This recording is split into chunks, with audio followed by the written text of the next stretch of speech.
The Diamond Sutra. Translated by Red Pine. Narrated by Ken Damico. Thus have I heard. Once the Bhagavan was dwelling near Shravasti at Anathapindada garden in Jeddah forest, together with a full assembly of 1,250 bhikshus and a great many fearless bodhisattvas.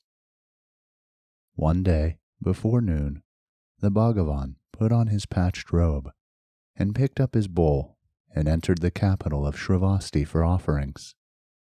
After begging for food in the city and eating his meal of rice, he returned from his daily round in the afternoon, put his robe and bowl away, washed his feet, and sat down on the appointed seat.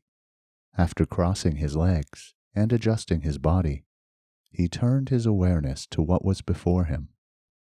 A number of bhikshus then came up to where the Bhagavan was sitting. After touching their heads to his feet, they walked around him to the right 3 times and sat down to one side. On this occasion, the Venerable Subhuti was also present in the assembly. Rising from his seat, he uncovered one shoulder and touched his right knee to the ground. Pressing his palms together and bowing to the Buddha, he said, "It is rare, Bhagavan, most rare indeed, Shakyamuni, how the Tathagata, the Arhan, the fully enlightened one, blesses fearless bodhisattvas with the best of blessings. And it is rare, Bhagavan, how the Tathagata, the Arhan, the fully enlightened one, entrusts fearless bodhisattvas with the greatest of trusts. Even so, Bhagavan, if a noble son or daughter should set forth on the bodhisattva path, how should they stand? How should they walk? And how should they control their thoughts?" Well said, Subhuti. Well said. So it is, Subhuti. It is as you say. The Tathagata blesses fearless bodhisattvas with the best of blessings and entrusts fearless bodhisattvas with the greatest of trusts. You should therefore truly listen, Subhuti, and consider this well. I shall tell you how those who set forth on the bodhisattva path should stand, how they should walk, and how they should control their thoughts. May it be so, Bhagavan. Subhuti, those who would now set forth on the bodhisattva path should give birth to this thought. However many beings there are in whatever realms of being might exist, whether they are born from an egg, or born from the womb, born from water, or born from the air, whether they have form or no form, whether they have perception or no perception, or neither perception nor no perception. In whatever conceivable realm of being one might conceive of beings, in the realm of complete nirvana, I shall liberate them all. And though I thus liberate countless beings, not a single being is liberated. And why not? Subhuti, a bodhisattva who creates the perception of a being cannot be called a bodhisattva. And why not? Subhuti, no one can be called a bodhisattva who creates the perception of a self, or who creates the perception of a being, a life, or a soul.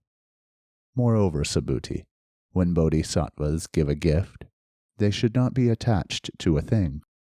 When they give a gift, they should not be attached to anything at all.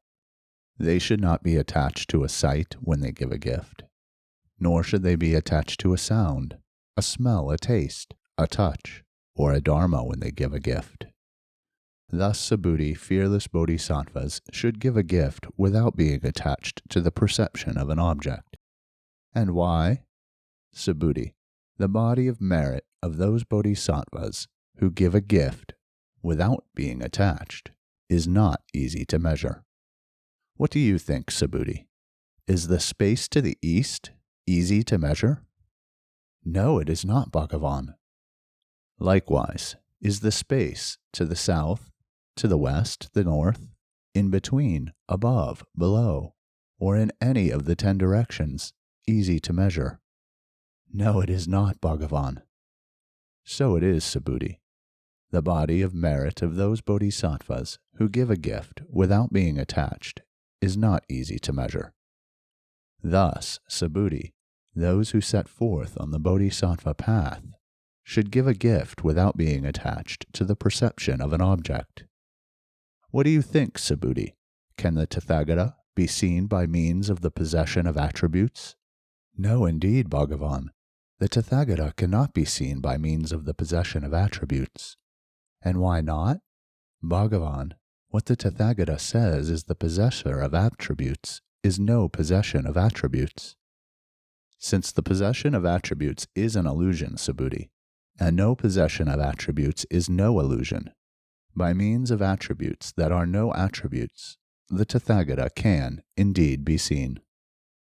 Bhagavan, will there be any beings in the future, in the final epoch, in the final period, in the final 500 years of the Dharma-ending age, who give birth to a perception of the truth of the words of a sutra such as that spoken here? Subhuti, do not ask, will there be any beings in the future, in the final epoch, in the final period, in the final 500 years of the Dharma-ending age, who give birth to a perception of the truth of the words of a sutra such as that spoken here?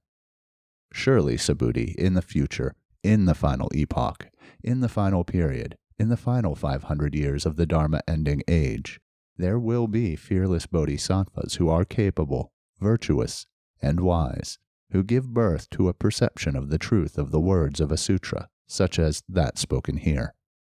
Indeed, Subhuti, such fearless bodhisattvas will have honored not just one Buddha, and they will have planted auspicious roots before not just one Buddha. Surely, Subhuti, such fearless bodhisattvas will have honored countless hundreds and thousands of Buddhas, and they will have planted auspicious roots before countless hundreds and thousands of Buddhas. In the words of a sutra such as that spoken here, they are sure to gain perfect clarity of mind. The Tathagata knows them, Subhuti, by means of his Buddha knowledge, and the Tathagata sees them, Subhuti, by means of his Buddha vision. The Tathagata is aware of them, Subhuti, for they all produce and receive a measureless, infinite body of merit. And how so? Because, Subhuti, these fearless bodhisattvas do not create a perception of a self, nor do they create the perception of a being, a life, or a soul. Nor, Subhuti, do these fearless bodhisattvas create the perception of a dharma, much less the perception of no dharma. Subhuti, they do not create a perception, nor no perception. And why not? Because, Subhuti, if these fearless bodhisattvas created the perception of a dharma, they would be attached to a self, a being, a life, and a soul.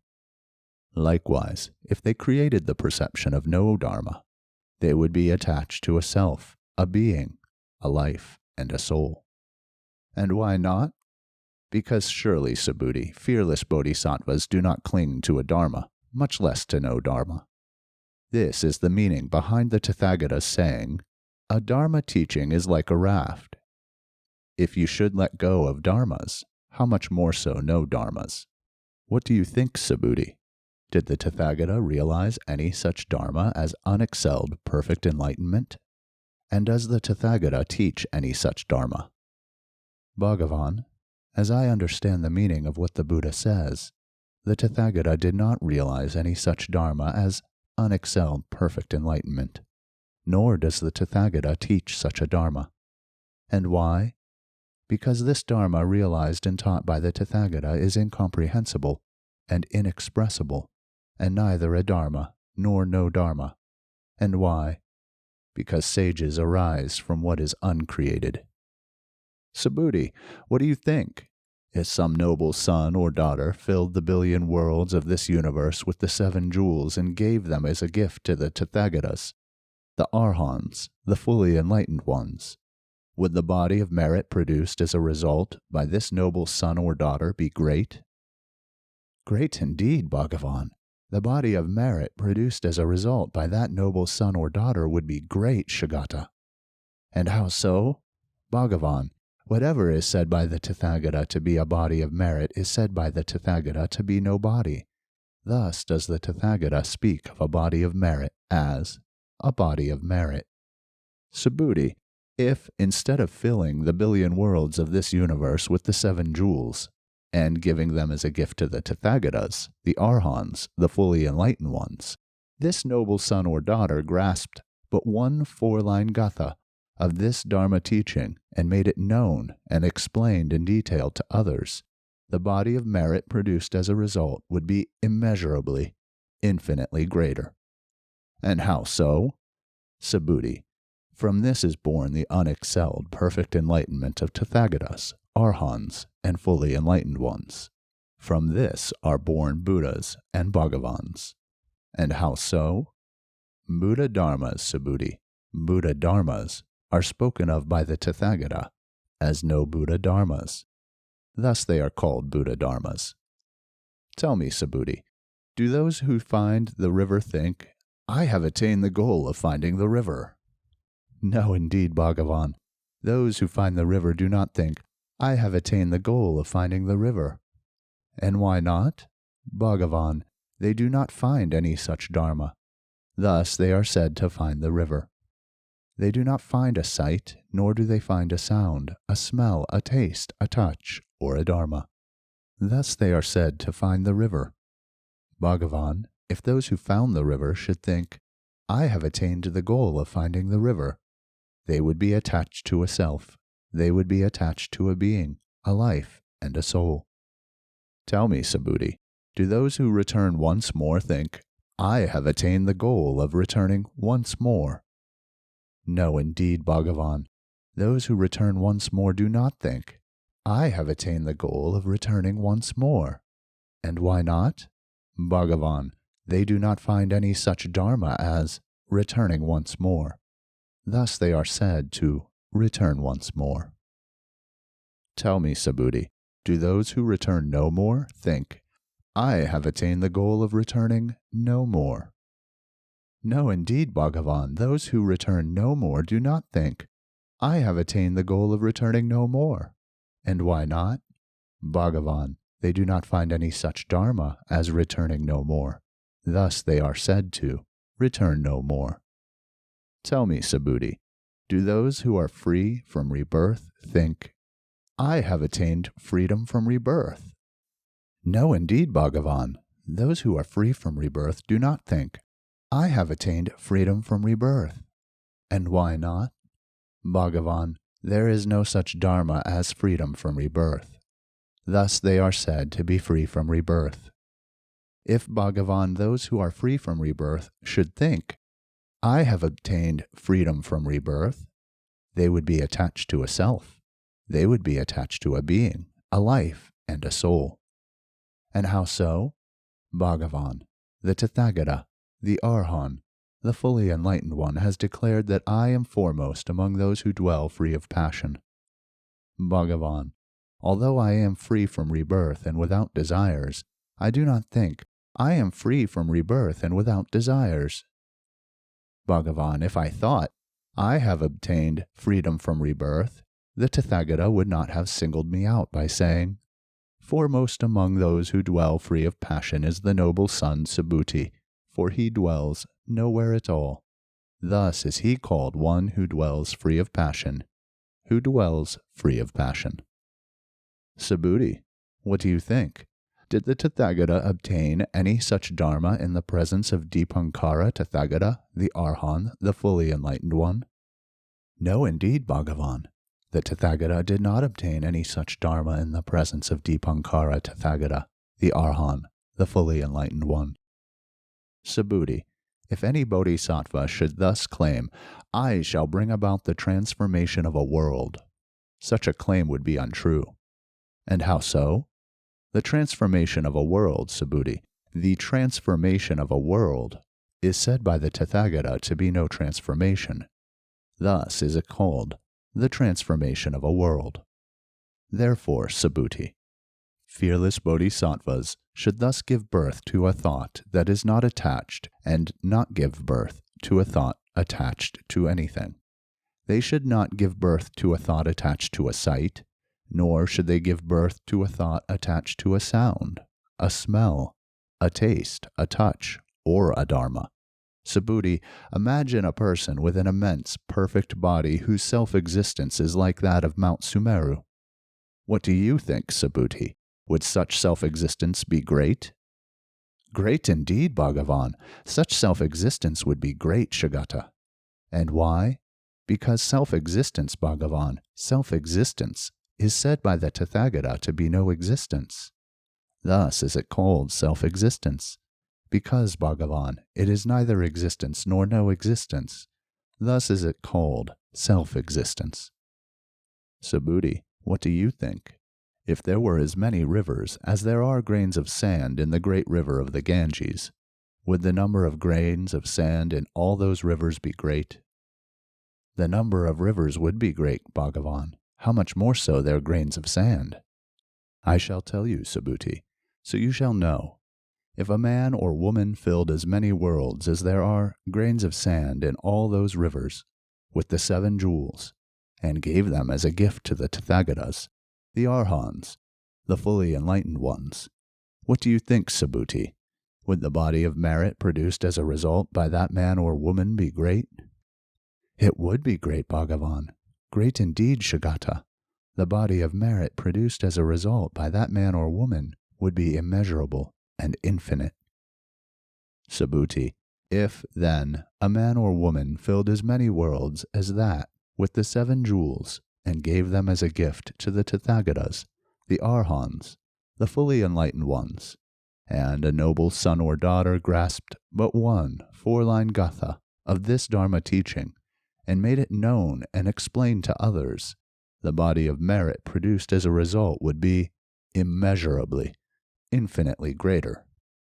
Furthermore, Subhuti, wherever but one 4-line gatha of this Dharma teaching is spoken or explained, that place is like a stupa in the world of devas, humans, and asuras. How much more shall they be remarkably blessed, Subhuti, who memorize, recite, and master this entire teaching, and explain it in detail to others? For in that place, Subhuti, dwells a teacher, or one who represents the guru of wisdom. Bhagavan, what is the name of this Dharma teaching, and how should we remember it? The name of this Dharma teaching, Subhuti, is the perfection of wisdom. Thus should you remember it. And how so? Subhuti, what the Tathagata says is the perfection of wisdom. The Tathagata says is no perfection. Thus is it called the perfection of wisdom. Subhuti, what do you think? Is there any such Dharma spoken by the Tathagata? No, indeed, Bhagavan. There is no such Dharma spoken by the Tathagata. Subhuti, what do you think? Are all the specks of dust in this billion-world system of a universe many? Many, Bhagavan. The specks of dust are many, Shakyamuni. And how so? Because, Bhagavan, what the Tathagata says is a speck of dust, Bhagavan. The Tathagata says is no speck. Thus is it called a speck of dust. And what the Tathagata says is a world system, the Tathagata says is no system. Thus is it called a world system. Subhuti, what do you think? Can the Tathagata, the Arhan, the fully enlightened one, be seen by means of the 32 attributes of a perfect person? No, indeed, Bhagavan. The Tathagata, the Arhan, the fully enlightened one cannot be seen by means of the 32 attributes of a perfect person. And why not? Because, Bhagavan, what the Tathagata says are the 32 attributes of a perfect person, Bhagavan. The Tathagata says are no attributes. Thus are they called the 32 attributes of a perfect person. Furthermore, Subhuti, if a man or woman renounced their self-existence every day, as many times as there are grains of sand in the Ganges, and renounced their self-existence in this manner for as many kalpas as there are grains of sand in the Ganges, and someone grasped but one 4-line gatha of this Dharma teaching and made it known and explained it to others, the body of merit produced as a result would be immeasurably, infinitely greater. By the force of this Dharma, the Venerable Subhuti was moved to tears. Wiping his eyes, he said to the Buddha, How remarkable, Bhagavan, how most remarkable, Shakyamuni, is this Dharma teaching that the Bhagavan speaks for the benefit of those beings who seek the foremost of paths, for the benefit of those who seek the best of paths, and from which my own awareness is born. Bhagavan, I have never heard such a teaching as this. They shall be the most remarkably blessed of bodhisattvas, Bhagavan, who hear what is said in this sutra and give birth to a perception of its truth. And how so? Bhagavan, a perception of its truth is no perception of its truth. Thus does the Tathagata speak of a perception of its truth as a perception of its truth. Hearing such a Dharma teaching, Bhagavan, it is not remarkable that I should trust and believe it. But in the future, Bhagavan, in the final epoch, in the final period, in the final 500 years of the Dharma ending age, Bhagavan, those beings who grasp this Dharma teaching and memorize it, recite it, master it, and explain it in detail to others shall be most remarkably blessed. Moreover, Bhagavan, they shall not create the perception of a self, nor shall they create the perception of a being, the perception of a life, or the perception of a soul. They shall create neither a perception nor no perception. And why not? Bhagavan, the perception of a self is no perception, and the perception of a being, a life, or a soul is also no perception. And why not? Because Buddhas and Bhagavans are free of all perceptions. So it is, Subhuti, so it is. Those beings shall be most remarkably blessed, Subhuti, who are not alarmed, not frightened, and not distressed by what is said in this sutra. And how so? Subhuti, what the Tathagata proclaims as the best of perfections is, in truth, no perfection. Moreover, Subhuti, what the Tathagata proclaims as the best of perfections is also proclaimed by countless Buddhas and Bhagavans. Thus is it called the best of perfections. So too, Subhuti, is the Tathagata's perfection of forbearance no perfection. And how so? Subhuti, when King Kali cut off my limbs, my ears and nose, and my flesh, at that moment I had no perception of a self, a being, a life, or a soul. I had neither a perception nor no perception. And why not? At that moment, Subhuti, if I had had the perception of a self, at that moment I would have also had the perception of anger. Or if I had had the perception of being, the perception of a life, or the perception of a soul, at that moment I would have had the perception of anger. And how so? Subhuti, I recall the 500 lifetimes I was the mendicant Shanti, and during that time I had no perception of a self, nor did I have the perception of a being, the perception of a life, or the perception of a soul. Therefore, Subhuti, fearless bodhisattvas should get rid of all perceptions in giving birth to the thought of unexcelled, perfect enlightenment. They should not give birth to a thought attached to a sight, nor should they give birth to a thought attached to a sound, a smell, a taste, a touch, or a dharma. They should not give birth to a thought attached to a dharma, nor should they give birth to a thought attached to no dharma. They should not give birth to a thought attached to anything. And why not? Every attachment is no attachment. Thus the Tathagata says that bodhisattvas should give gifts without being attached. They should give gifts without being attached to a sight, a sound, a smell, a taste, a touch, or a dharma. Moreover, Subhuti, bodhisattvas should practice charity in this manner for the benefit of all beings. And how so? Subhuti, the perception of a being is no perception. Likewise, all the beings of whom the Tathagata speaks are thus no beings. And how so? Subhuti, what the Tathagata says is real. What the Tathagata says is true, and is as he says it is, and is not other than he says it is. What the Tathagata says is not false. Moreover, Subhuti, in the Dharma realized, taught, and reflected on by the Tathagata, there is nothing true and nothing false. Subhuti, imagine a person who enters a dark place and who can't see a thing. He is like a bodhisattva ruled by objects, like someone practicing charity ruled by objects. Now, Subhuti, imagine a person with eyesight at the end of the night when the sun shines forth, who can see all manner of things. He is like a bodhisattva not ruled by objects, like someone practicing charity, not ruled by objects. Furthermore, Subhuti, if a noble son or daughter should grasp this Dharma teaching and memorize it, recite it, master it, and explain it in detail to others, the Tathagata will know them, Subhuti, by means of his Buddha knowledge. And the Tathagata will see them, Subhuti, by means of his Buddha vision. The Tathagata will be aware of them, Subhuti, for all such beings produce and obtain an immeasurable, infinite body of merit.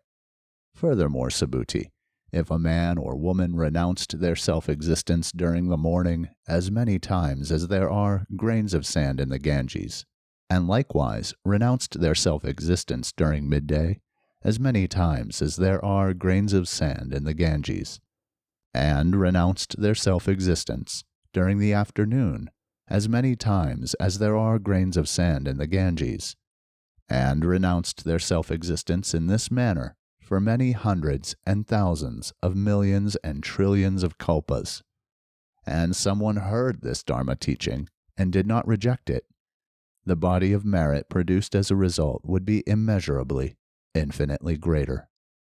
How much more so if they not only wrote it down, but grasped it, memorized it, recited it, mastered it, and explained it in detail to others. Furthermore, Subhuti, inconceivable and incomparable is this Dharma teaching. This Dharma teaching spoken by the Tathagata, Subhuti, for the benefit of those beings who set forth on the foremost of paths, for the benefit of those beings who set forth on the best of paths.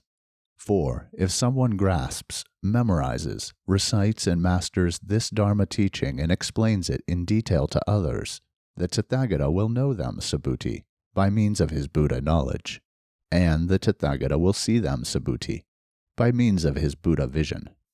The Tathagata will be aware of them, Subhuti, for all such beings produce a body of merit that has no limits, a body of merit that is inconceivable, incomparable, immeasurable, and boundless.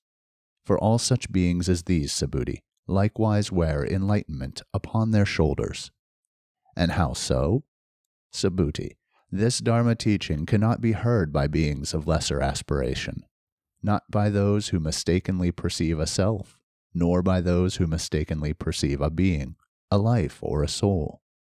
For beings who lack the bodhisattva's aspiration cannot hear, grasp, memorize, recite, or master this Dharma teaching. Moreover, Subhuti, wherever this sutra is explained, that place shall be honored. Whether in the realm of devas, humans, or asuras, that place shall be honored with prostrations and circumambulations. That place shall be like a stupa. Nevertheless, Subhuti, the noble son or daughter who grasps, memorizes, recites, and masters such a sutra as this, and contemplates it thoroughly, and explains it in detail to others, will suffer their contempt, their utter contempt. And how could this be?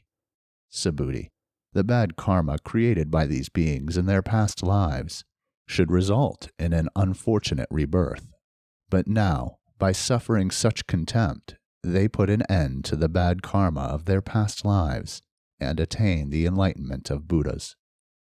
Subhuti, I recall in the past, during the countless, infinite kalpas before Dipankara Tathagata, the Arhan, the fully enlightened one, I served 8,400,000 million trillion other Buddhas, and served them without fail.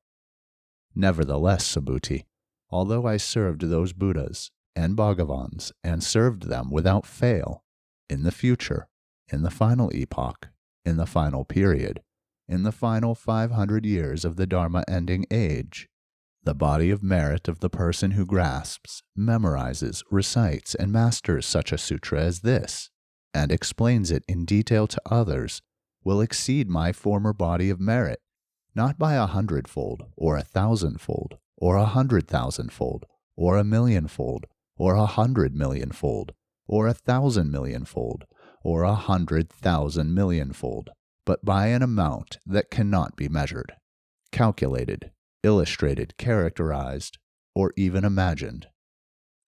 Subhuti, if I were to describe this noble son or daughter's body of merit, the full extent of the body of merit this noble son or daughter would thereby produce and obtain, it would bewilder or disturb people's minds. Furthermore, Subhuti, inconceivable and incomparable is this Dharma teaching spoken by the Tathagata, and inconceivable is the result you should expect. Bhagavan, if someone sets forth on the bodhisattva path, how should they stand, how should they walk, and how should they control their thoughts? Subhuti, someone who sets forth on the bodhisattva path should give birth to the thought, in the realm of complete nirvana, I shall liberate all beings. And while I thus liberate beings, not a single being is liberated. And why not? Subhuti, a bodhisattva who creates the perception of a being cannot be called a bodhisattva. Neither can someone who creates the perception of a life, or even the perception of a soul, be called a bodhisattva. And why not? Subhuti, there is no such dharma as setting forth on the bodhisattva path.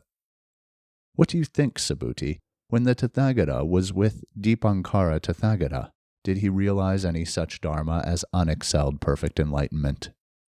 Bhagavan, as I understand the meaning of what the Tathagata has taught, when the Tathagata was with Dipankara Tathagata, the Arhan, the fully enlightened one, he did not realize any such dharma as unexcelled perfect enlightenment.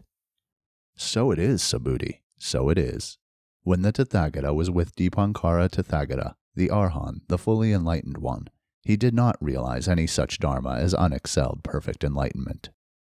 Subhuti, if the Tathagata had realized any dharma, Dipankara Tathagata would not have prophesied, Young man, in the future you shall become the Tathagata, the Arhan, the fully enlightened one named Shakyamuni.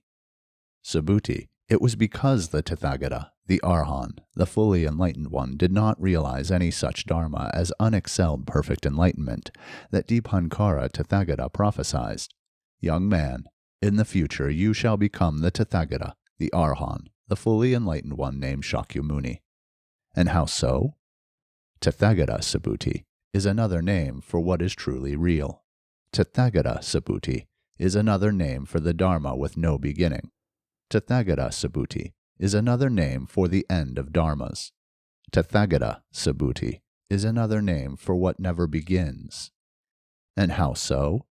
No beginning, Subhuti, is the highest truth. Subhuti, if anyone should claim, the Tathagata, the Arhan, the fully enlightened one, realized unexcelled perfect enlightenment, such a claim would be untrue. Subhuti, they would be making a false statement about me. And how so? Subhuti, the Tathagata does not realize any such dharma as unexcelled perfect enlightenment. Furthermore, Subhuti, in the dharma realized or taught by the Tathagata, there is nothing true and nothing false. Thus the Tathagata says, all dharmas are Buddha dharmas. And how so? All dharmas, Subhuti, are said by the Tathagata to be no dharmas. Thus are all dharmas called Buddha dharmas. Subhuti, imagine a perfect person with an immense perfect body. Bhagavan, this perfect person whom the Tathagata says has an immense perfect body, Bhagavan, the Tathagata says has no body. Thus is it called an immense perfect body. So it is, Subhuti, and if a bodhisattva says, I shall liberate other beings, that person is not called a bodhisattva. And why not? Subhuti, is there any such dharma as a bodhisattva? No, indeed, Bhagavan, there is no such dharma as a bodhisattva. And beings, Subhuti, beings are said by the Tathagata to be no beings. Thus are they called beings. And thus the Tathagata says all dharmas have no self, all dharmas have no life, no individuality, and no soul. Subhuti, if a bodhisattva should thus claim, I shall bring about the transformation of a world, such a claim would be untrue. And how so? The transformation of a world, Subhuti, the transformation of a world is said by the Tathagata to be no transformation. Thus it is called the transformation of a world.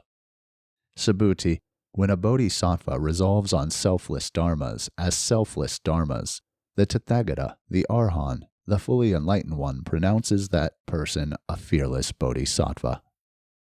Subhuti, what do you think? Does the Tathagata possess a physical eye? So he does, Bhagavan. The Tathagata possesses a physical eye. Subhuti, what do you think? Does the Tathagata possess a divine eye? So he does, Bhagavan. The Tathagata possesses a divine eye. Subhuti, what do you think? Does the Tathagata possess a prajñā eye? So he does, Bhagavan. The Tathagata possesses a prajñā eye. Subhuti, what do you think? Does the Tathagata possess a dharma eye? So he does, Bhagavan. The Tathagata possesses a dharma eye. Subhuti, what do you think? Does the Tathagata possess a Buddha eye? So he does, Bhagavan. The Tathagata possesses a Buddha eye. Subhuti, what do you think? As many grains of sand as there are in the great river of the Ganges, does the Tathagata not speak of them as grains of sand? So he does, Bhagavan. So he does, Shakyamuni. The Tathagata speaks of them as grains of sand. What do you think, Subhuti? If there were as many rivers as all the grains of sand in the great river of the Ganges, and as many worlds as there are grains of sand in all these rivers, would there be many worlds? So there would, Bhagavan. So there would, Shakyamuni. There would be many worlds. And as many beings as there might be in those worlds, Subhuti, I would know their myriad streams of thought. And how so? Streams of thought, Subhuti, what the Tathagata speaks of as streams of thought, are no streams. Thus are they called streams of thought. And how so? Subhuti, a past thought cannot be found, a future thought cannot be found, nor can a present thought be found. Subhuti, what do you think? If some noble son or daughter filled the billion worlds of this universe with the 7 jewels, and gave them all as a gift to the Tathagatas, the Arhans, the fully enlightened ones, would the body of merit produced as a result by that noble son or daughter be great? Great indeed, Bhagavan. So it would, Subhuti, so it would. The body of merit produced as a result by that noble son or daughter would be immeasurably, infinitely great. And how so? A body of merit, Subhuti, a body of merit, is spoken of by the Tathagata as no body. Thus it is called a body of merit. Subhuti, if there were a body of merit, the Tathagata would not have spoken of a body of merit as a body of merit. Subhuti, what do you think? Can the Tathagata be seen by means of the perfect development of a physical body? No, indeed, Bhagavan, the Tathagata cannot be seen by means of the perfect development of the physical body. And why not? The perfect development of the physical body, Bhagavan, the perfect development of the physical body, is spoken of by the Tathagata as no development. Thus it is called a perfect development of the physical body.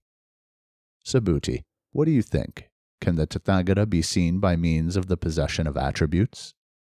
No, indeed, Bhagavan, the Tathagata cannot be seen by means of the possession of attributes. And why not? Bhagavan, what the Tathagata speaks of as the possession of attributes is spoken of by the Tathagata as no possession of attributes. Thus it is called the possession of attributes. Subhuti, what do you think? Does it occur to the Tathagata? I teach the Dharma. No, indeed, Bhagavan, it does not occur to the Tathagata. I teach the Dharma. Subhuti, if someone should claim the Tathagata teaches a Dharma, such a claim would be untrue. Such a view of me, Subhuti, would be a misconception. And how so? In the teaching of a Dharma, Subhuti, in the teaching of a Dharma, there is no such Dharma to be found as the teaching of a Dharma. Bhagavan, will there be any beings in the future, in the final epoch, in the final period, in the final 500 years of the Dharma-ending age, who hear a Dharma such as this and believe it? Neither beings, Subhuti, nor no beings. And how so? Beings, Subhuti, beings. are all spoken of by the Tathagata, Subhuti, as no beings. Thus they are called beings. Subhuti, what do you think? Did the Tathagata realize any such dharmas as unexcelled perfect enlightenment? No, indeed, Bhagavan. The Tathagata did not realize any such dharma, Bhagavan, as unexcelled perfect enlightenment. So it is, Subhuti, so it is. The slightest dharma is neither obtained nor found therein. Thus it is called unexcelled perfect enlightenment. Furthermore, Subhuti, undifferentiated is this dharma in which nothing is differentiated. Thus it is called unexcelled perfect enlightenment. Without a self, without a being, without a life, without a soul, undifferentiated is this unexcelled perfect enlightenment by means of which all auspicious dharmas are realized. And how so? Auspicious dharmas, Subhuti. Auspicious dharmas are spoken of by the Tathagata as no dharma. Thus they are called auspicious dharmas. Moreover, Subhuti, if a man or woman brought together as many piles of the 7 jewels as all the Mount Sumerus in the billion worlds of this universe, and gave them all as a gift to the Tathagatas, the Arhans, the fully enlightened ones, and a noble son or daughter grasped but a single 4-line gatha of this Dharma teaching of the perfection of wisdom, and made it known to others, Subhuti, their body of merit would be greater by more than 100-fold, indeed, by an amount beyond comparison. Subhuti, what do you think? Does it occur to the Tathagata? I rescue beings. Surely, Subhuti, you should not hold such a view. And why not? Subhuti, the being does not exist who is rescued by the Tathagata. Subhuti, if any being were rescued by the Tathagata would be attached to a self. He would be attached to a being, attached to a life, and attached to a soul. Attachment to a self, Subhuti, is said by the Tathagata to be no attachment. Yet foolish people remain attached, and foolish people, Subhuti, are said by the Tathagata to be no people. Thus they are called foolish people. Subhuti, what do you think? Can the Tathagata be seen by means of the possession of attributes? No, indeed, Bhagavan. As I understand the meaning of what the Buddha says, the Tathagata cannot be seen by means of the possession of attributes. Well done, Subhuti. Well done. So it is. It is as you claim. The Tathagata cannot be seen by means of the possession of attributes. And why not? Subhuti, if the Tathagata could be seen by means of the possession of attributes, a universal king would be a Tathagata. Hence, the Tathagata cannot be seen by means of the possession of attributes. As I understand the meaning of what the Buddha says, the Tathagata cannot be seen by means of the possession of attributes. On that occasion, the Buddha then spoke this gatha: who looks for me in form, who seeks me in a voice, indulges in wasted effort. Such people see me not. By the Dharma is the Buddha seen. All teachers rely on the Dharma body, but Dharma nature shall not be known, nor can it be known. Subhuti, what do you think? Was it due to the possession of attributes that the Tathagata realized unexcelled, perfect enlightenment? Subhuti, you should hold no such view. And why not? Subhuti, it could not have been due to the possession of attributes that the Tathagata realized unexcelled, perfect enlightenment. Furthermore, Subhuti, someone may claim, those who set forth on the bodhisattva path announce the destruction or the end of some dharma. Subhuti, you should hold no such view. And why not? Those who set forth on the bodhisattva path do not announce the destruction or the end of any dharma.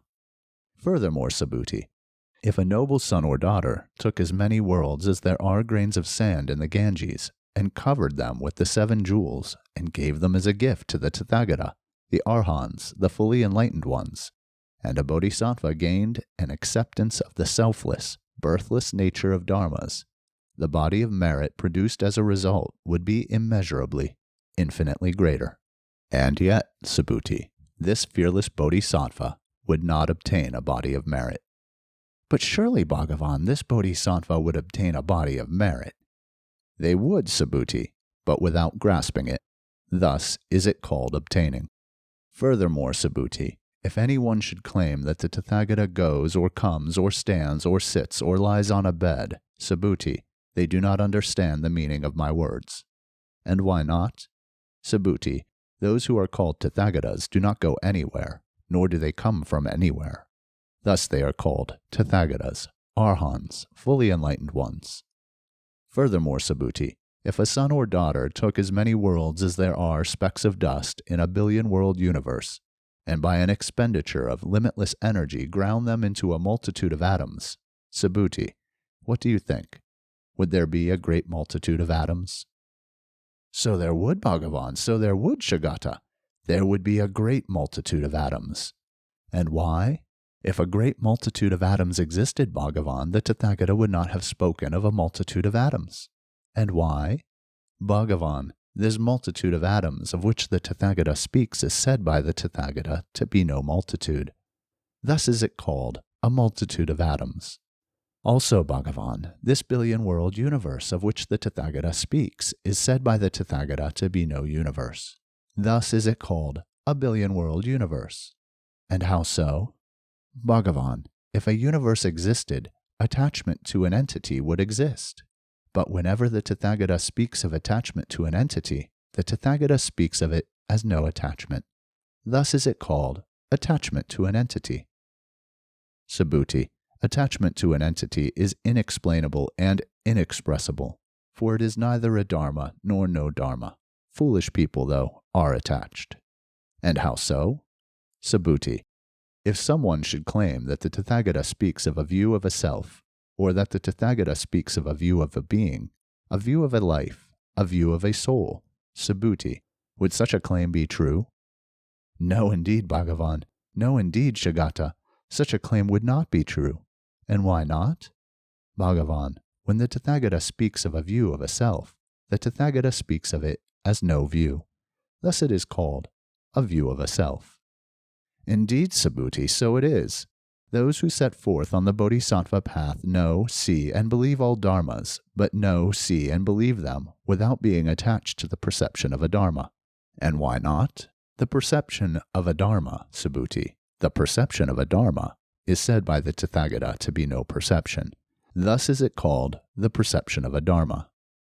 Furthermore, Subhuti, if a fearless bodhisattva filled measureless infinite worlds with the 7 jewels and gave them as an offering to the Tathagatas, the Arhans, the fully enlightened ones, and a noble son or daughter grasped but a single 4-line gatha of this teaching on the perfection of wisdom, and memorized, discussed, recited, mastered, and explained it in detail to others, the body of merit produced by that noble son or daughter as a result would be immeasurably, infinitely greater. And how should they explain it? By not explaining it. Thus it is called explaining. As a lamp, a cataract, a star in space, an illusion, a dewdrop, a bubble, a dream, a cloud, a flash of lightning view, all created things like this. All this was spoken by the Buddha to the joy of the elder Subhuti, the monks and nuns, the laymen and laywomen, the bodhisattvas, the devas, humans, asuras, and gandharvas of the world, all of whom were greatly pleased with what the Buddha had said. The end.